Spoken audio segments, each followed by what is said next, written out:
ده فلتر لأفضل 10 لاعبين في تاريخ الكرة المصرية. بالنسبة لي كابتن حازم إمام ممكن 7. ميدو 9. وائل جمعة ممكن 6. انت في الضياع منه خالص انت يا اخو، يعني هتوحشني والله. 10 طبعا.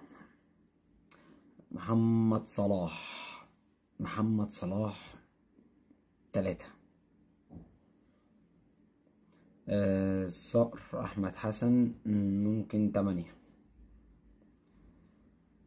عصام الحضري افضل حارس في تاريخ الكرة المصرية ممكن 5.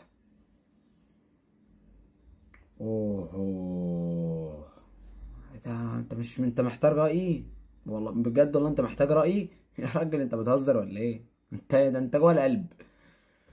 اول طبعا كابتن محمود الخطيب وراك يعني. انت عايزين مني ايه؟ طب انا مش عارف والله. 2 طب. 2 طب. محمد صلاح تاني، انا واخد مركزين براحتك، خد مركزين يا باشا، تستاهل يا ابو مكة والله. احلى مسا عليكم.